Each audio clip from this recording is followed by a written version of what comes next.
था जिसका नाम था महिषासुर, है ना, आपने सुना होगा।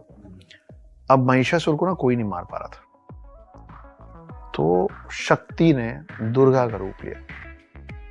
और आप देखिए कि कोई भी भगवान, ये जो स्पेशली जो 3 भगवान है, ये आप ब्रह्मा को कभी त्रिशूल और त्रिशूल और चक्र लिए नहीं देखेंगे। आप विष्णु को मोस्ट ऑफ द टाइम सिर्फ चक्र लिए देखेंगे, त्रिशूल लिए नहीं देखेंगे। आप शिव जी को कभी भी चक्र के साथ नहीं देखेंगे, त्रिशूल के साथ देखेंगे। इसका ये भी कारण है कि ये तीनों जो मेल फॉर्म्स हैं, ये तीनों का जो मेन पावर है, एक बॉडी कंटेन नहीं कर सकता, फैंटास्टिक गॉड्स नहीं कर पाते। लेकिन जब शक्ति दुर्गा का रूप लेके आई, तो उन्होंने शिव जी से त्रिशूल ले लिया, विष्णु जी से चक्र ले लिया, और ब्रह्मा जी से वो कमंडल लिया। कमंडल के अंदर माना जाता है cosmic energy of the world है, यूनिवर्स है ना। तो ये तीनों को कोई भी मेल बॉडी कंटेन नहीं कर पा रहा था, ये आई और इन्होंने सब कुछ कंटेन कर लिया महिषासुर को मारने के लिए। तो अब आप उसको थोड़ा साइंस में ले जाते हैं। इलेक्ट्रॉन, प्रोटॉन और न्यूट्रॉन मिलके एटम बनाता है, ठीक है। क्रिएटर, डिस्ट्रॉयर, प्रिजर्वर मिलके सृष्टि, पृथ्वी, ठीक है। और ब्रह्मा, विष्णु, महेश मिलके बनाते हैं शक्ति। तो पृथ्वी और धरती जो लोग बनाते हैं, वो पृथ्वी और धरती कुछ और नहीं है, सृष्टि कुछ और नहीं है, शक्ति। इसलिए हम धरती माँ कहते हैं। रामायण हुआ, त्रेता युग में रामायण काल आया, तो राम, विष्णु जी राम बने और शेषनाग बने लक्ष्मण। तो जब पूरा रामायण खत्म हुआ तो वापस गए, तो शेषनाग बड़े नाराज थे। बोले आप बड़े भाई बन गए, मेरी कुछ चलने नहीं दिए, सब आपके मन की हुई, सब ये एंड के बाद, एट द एंड, मतलब वापस जाने के बाद रामायण काल खत्म हो गया, राम और लक्ष्मण वापस अपने असल अवतार में विष्णु और शेषनाग के रूप में आ गए। तो वो शिकायत किए विष्णु जी को कि बहुत गलत है, आप बड़े भाई बन के वहाँ चला रहे हैं अपनी, मेरी कोई सुन ही नहीं रहा है। तो मुस्कुराए विष्णु जी, बोले कि कोई बात नहीं, अगली बार चलेंगे ना तो आप बड़े भाई बन जाना।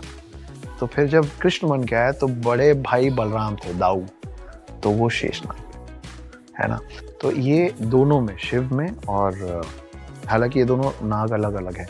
शिव जी के जो गले में वो वासुकी हैं, और विष्णु जी जिस पे विराजमान होते हैं, लेटते हैं, वो शेषनाग है। शेषनाग के पीछे और एक बहुत अच्छी इंटरेस्टिंग कहानी। तो शेषनाग, जब सागर मंथन हुआ था, तो वो जो पहाड़ को उल्टा किए थे, उसके नीचे तो विष्णु जी खुद लगे थे, वो टर्टल के शेप में, कछुए के शेप में, और जो उसका मंथन करना था ना, सागर मंथन, तो एक तरफ सारे दानव पकड़े हुए थे, दूसरी तरफ सारे देव पकड़े हुए थे। तो पकड़े क्या हुए थे, रस्सी नहीं थी, वो शेषनाग को पकड़े थे, वो शेषनाग को घुमा रहे थे। और शेषनाग को शेषनाग इसलिए कहते हैं क्योंकि हमारे में 4 युग होते हैं, सतयुग, त्रेता युग, द्वापर युग और कलयुग। आप मेरा हाथ जरूर देखिएगा कि सतयुग, त्रेता युग, द्वापर युग, कलयुग और फिर सतयुग। ये शेप बन रहा है डमरू का, और जब आप इसको बार बार चलाते जाएंगे ना, तो ये शेप बन जाएगा इन्फिनिटी का, है ना। तो हमारे पास कलयुग के बाद वापस सतयुग शुरू होता है, और जब कलयुग में सब खत्म हो जाता है ना, तो जो एक नाग बचता है ना, जो एक नाग शेष बचता है, शेष मतलब होता है रिमेनिंग, वो है शेषनाग, कि उसका ना अंत है ना उसकी शुरुआत है, वो शेषनाग है। बस इस युग खंड में बात कर रहा हूं मैं, ठीक है। इसके बाहर क्या हुआ, मल्टीवर्स है ये, है ना। तो कृष्ण जी के द्वारपाल दौड़ते हुए आए द्वारका में, तो उनका दरबान, वॉचमैन, वो दौड़ते हुए अंदर आए कृष्ण जी के पास और बोले वो ब्रह्मा जी आए आपसे मिलने।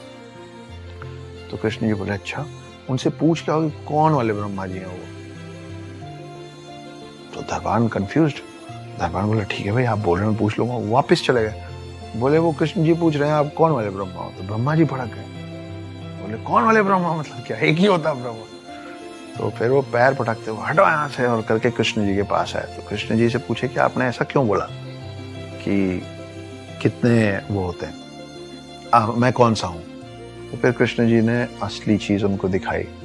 तो जब कृष्ण जी ने उनको सारे रेल्म्स खोल दिए ना, तो ब्रह्मा जी ने देखा कि बहुत सारे लोग स्वान पे बैठ बैठ के उड़ रहे हैं, 4 सिर वाले। तो बहुत सारे ब्रह्मा थे। और सब आके फिर नतमस्तक हुए कृष्ण जी के, क्योंकि कृष्ण तो विष्णु अवतार है। तो ब्रह्मा जी को समझना है कि oh shit, I am not the only one, वही मॉडल 7 चिरंजीवी में से एक है। तो उनको तो युग में यहीं रुकना है, इसी पृथ्वी में। अब ये तो नियति है कि राम को जाना ये भी नियति है और हनुमान को रुकना ये भी नियति है। लेकिन हनुमान इतने बलशाली हैं कि उनको समझाए कौन?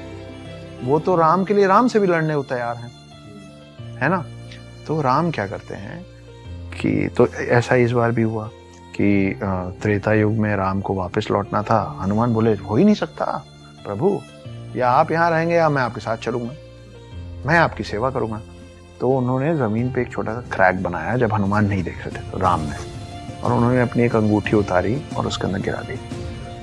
और राम जी ने बोला कि उप्स, हनुमान मेरी अंगूठी गिर गई, प्लीज ले आइए। हनुमान सूक्ष्म रूप में उस क्रैक के अंदर घुस गए। अब वो जाते गए वो पाताल लोक में पहुंच गए। पाताल लोक में उनको शेषनाग मिले। तो शेषनाग बोले यहाँ क्या कर रहे हैं आप महाराज? तो बोले वो मेरे राम की अंगूठी गिर गई, ढूंढ रहा हूँ, मिल ही नहीं रही है। तो शेषनाग मुस्कुराने लग गए। तो हनुमान जी ने बोला कि आप क्यों हंस रहे हैं?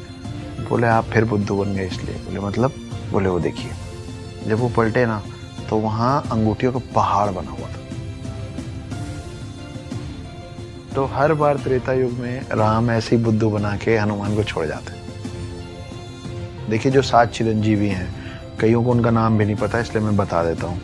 हनुमान, परशुराम, अश्वत्थामा, कृपाचार्य, वेद व्यास जिन्होंने महाभारत लिखी है, रावण का भाई विभीषण, और राजा बलि।